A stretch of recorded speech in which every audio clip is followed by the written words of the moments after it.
we can say is to use this to welcome His Excellency the President, Nana Akufo Addo, in a special way. Mr. President, you are welcome.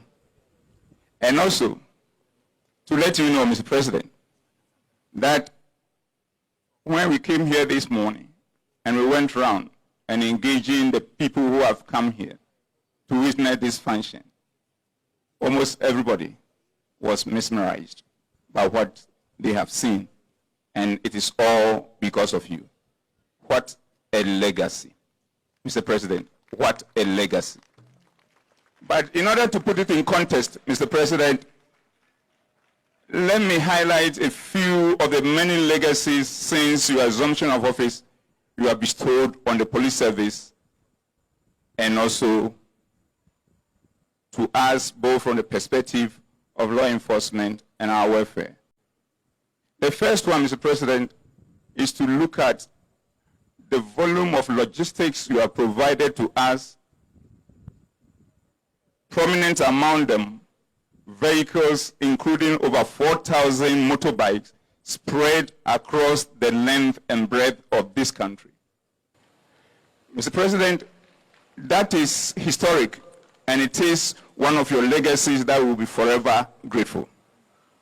The next one, Mr. President, is where we've been able to deploy policing to the doorsteps of communities which have never seen policing, such that now police has come so close to the doorsteps of the communities and the members of the communities in such a way that it has affected the dynamics of crime in this country, and Ghana has become one of the most peaceful countries in the world.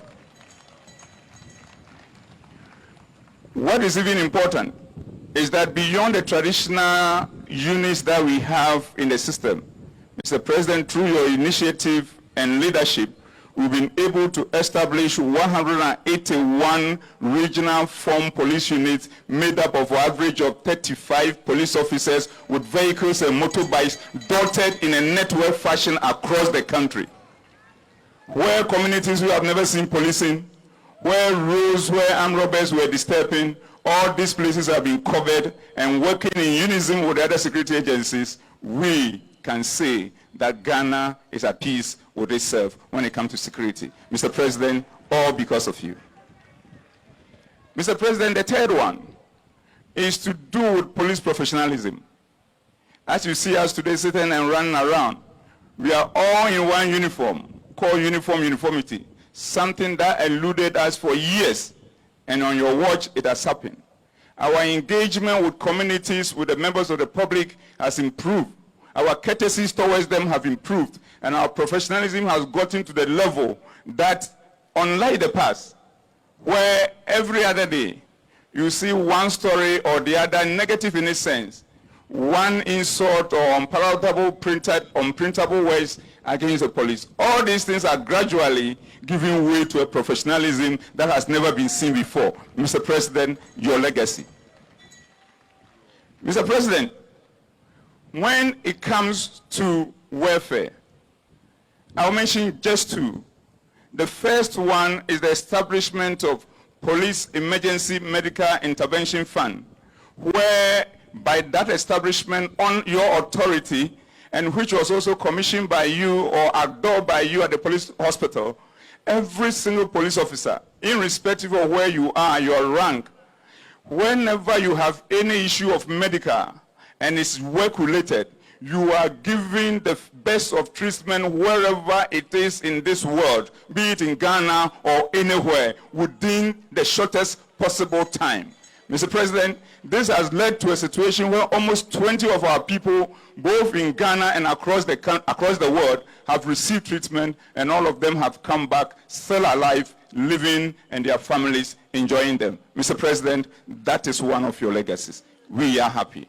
Mr. President, the last one, there are many, but for want of time, is a legacy of housing. What a wow. What we are witnessing and seeing today is not the first. The first one, the major one, in addition to all what you have done across the country, is the Dominic Wabrinya one, which you commissioned yourself. And now, the second phase of that is also ongoing. And that is historic, and we will forever be grateful. Now, coming to this, we are still trying to recover from the shock we've had in terms of looking at the quality of the room, the space available, and everything that goes with it. Mr. President, we want to tell you that it's not about us anymore. It's about our spouses, it's about our children. And together with them, we say thank you very much for making us also look good and committed to do our job. In concluding, Mr. President, we want to say that we are thankful. But we don't want our thank you to be in words. We want it to be in deeds. And being deeds, we want it to be seen by all, witnessed by all, so that in our quest to becoming the best institution in the country and a reference point for the rest of the world will come to pass. And we know with you and with your support and the support of your government, we will be able to lay the foundation in such a way that it will be unstoppable in terms of achieving that goal. So what are we committed to, Mr. President? We are committed to going the extra mile to show our appreciation to you by working with the rest of the security agencies to ensure that there is peace, security, law, and order, especially during this election year. And that, Mr. President, we can assure you, we will leave no stone unturned in getting to that destination. And as we do that, Mr. President, we want to assure you two other things. That we will do this by building and not destroying. And we'll do this by uniting within our ranks, within the police service, within our ranks across the other security agencies, and also across all stakeholders, and we will unite without dividing. And when we do all this, and we are able to deliver the elections in a manner that has never happened before in terms of its peace and security, Ghana will continue to be said to be a trailblazer for the rest of Africa. So, Mr. President, it is on this note that I humbly, on behalf of every single police officer, on behalf of every single spouse of a police officer, on behalf of every child of a police officer, to say, Mr. President, and even to some extent, on behalf of our extended family, to thank you very much for being a legacy president. I thank you very much, and you are most welcome.